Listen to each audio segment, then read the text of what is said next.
Thanks very much for staying with us. Time now for Eye on Africa with me, Georgia Calvin-Smith. Tonight, Jacob Zuma comes under more pressure to leave as the result of an anti-corruption report finds possible evidence of corruption. Also, Kenya announces it's done with South Sudan, vowing to pull 1,000 troops out and disengage with the peace process. It's an angry response to the firing of the Kenyan commander of UN peacekeepers in the country over a damning report that branded them badly led and risk-averse. And Uganda's president ordered the indefinite closure of one of the country's oldest universities after days of student protests. But first, South African protesters took to the streets on Wednesday, calling for their president to step down. It's as a state anti-corruption watchdog said it found possible evidence of corruption within Jacob Zuma's government. It's called for another probe into allegations that he allowed the wealthy Gupta family to weigh in on political decisions, including choosing cabinet ministers.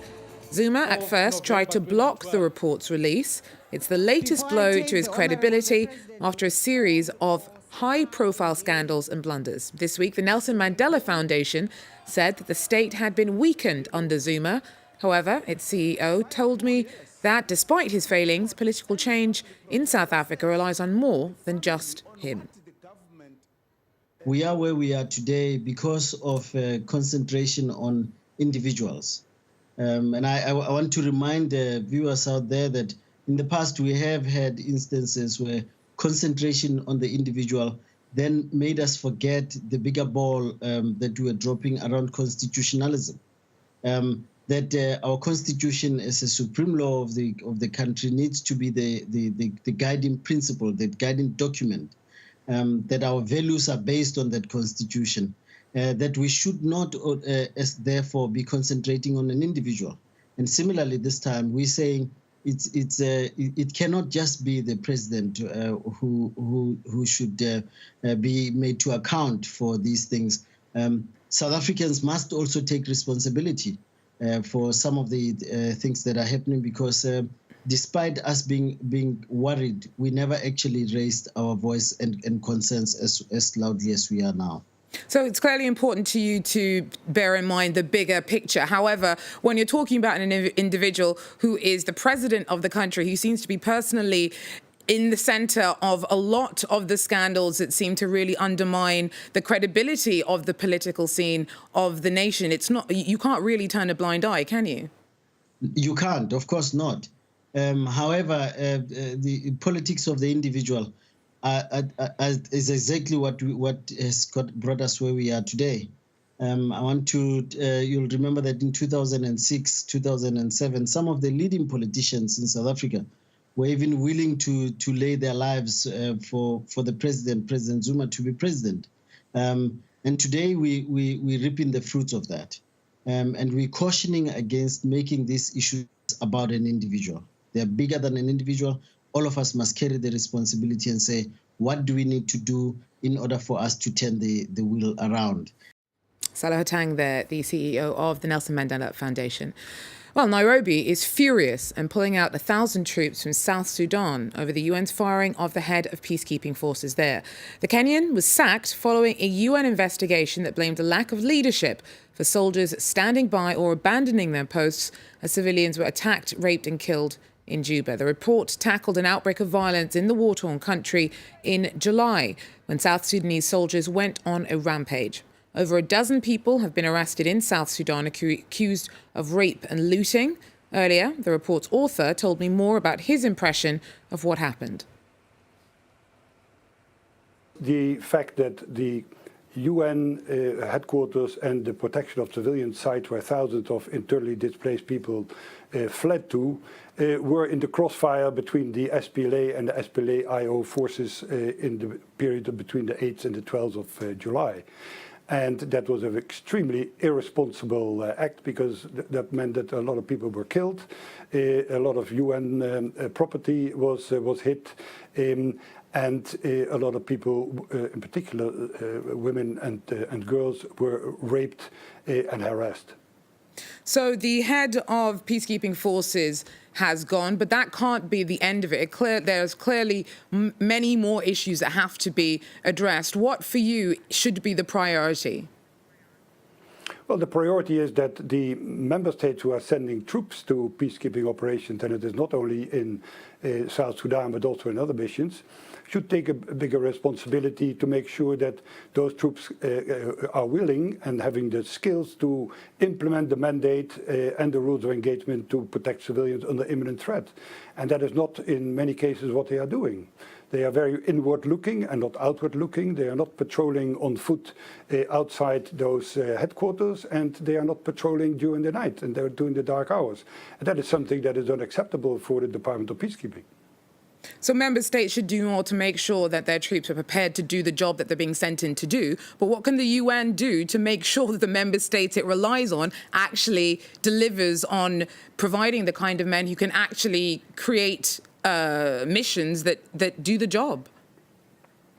Well, first of all, the UN can make sure that the proper leadership is appointed in those missions.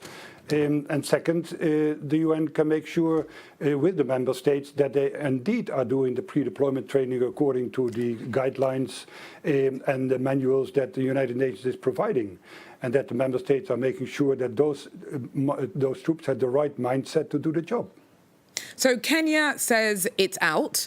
That looks like the political fallout from the report may actually have more of an effect on compromising the protection that troops can actually offer to those on the ground. Have you shot yourself in the foot? Well, no. I mean, this is the decision of the Secretary General to replace the force commander. There's nothing to shoot themselves in the foot. The Secretary General saw the report and he decided accordingly. In other news, Uganda's president ordered the indefinite closure of one of the country's oldest universities after days of student protests culminated in violent clashes with police. The rallies are in response to a fortnight of strikes by academic staff demanding better pay. These students are packing their belongings, but not because they're on holiday. Makerere, Uganda's top university and one of the oldest in Africa, has been closed indefinitely. President Yoweri Museveni ordered the closure after days of student protests culminated in violent clashes with police. Students were angry because teachers had been on strike for 2 weeks demanding better pay. The police said it would monitor the situation closely. Particular individuals who will be cited at the university doing any mobilization of the university students or lecturers will be dealt with accordingly, because some political actors want to jump on this situation. Many students were shocked by Museveni's decision to close the university until further notice. We were not consulted. The notice came late. It was at night, and they came with an entire battalion of police officers chasing students out. Surely, this is unjustifiable. We are all wondering what is going to happen, and even we are not sure when we are coming back to report to campus. Everything is just in a mess, and we can't explain the situation at present. Opposition leader Kizza Besigye urged students and staff to defy what he called a ridiculous order. Besigye officially came second in February's presidential election, but says his victory was stolen by Museveni, who's been in power for 3 decades. And finally, for 3 years, France 24's sister radio station, RFI, has presented the Ghislaine Dupont and Claude Verlon Award in honour of 2 late colleagues who spent much of their careers covering stories across Africa. It's given to a radio journalist and technician every year from French-speaking countries on the continent. And this time it was presented to its latest winner in Benin on Wednesday. 20 young people from Benin were selected from over 220 nominations by the France Média Monde Academy. And choosing a winner from Benin didn't happen by chance. Benin is the first country to have a sovereign conference, multi-party elections and a completely open media. Traces of it can still be seen today. It's an extremely vibrant press. Shortly before the award ceremony, we followed a team in the field during a radio exercise in Ouida, a historical city made infamous by its role during the slave trade. Parfaite is the only female technician in the competition. Generally in Benin, we don't care much about atmosphere, but if you move, you should change the ambience so listeners can live what you're experiencing. The final step is putting theory to practice, creating a good visual image, using sound and gathering information. These candidates are reporting on conversations between the descendants of slaves and slave traders. I'll do a radio report that'll be better than a TV report because even by just listening, we'll be able to imagine everything, picture everything and live everything with me through my report. 31-year-old Cécile Godou has in any case won over the jury. The young woman is a journalist on Benin Public Radio and was rewarded for her reporting on the dialogue between widows who oppose levirate marriages and their family-in-law. On the technical side is 22-year-old Didier Guédou. He's a sound technician at the press group Eden TV Diaspora FM.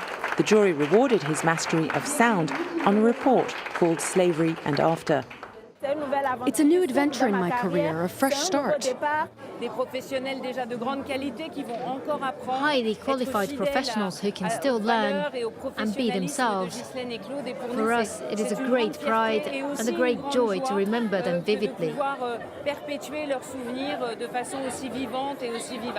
The winners will spend 1 month in Paris, first in the Africa service of RFI Afrique, followed by a training course in reputed institutions in the French capital. Well, a very big congratulations to both of them. That is it, though, for Eye on Africa for now. Thanks for joining us.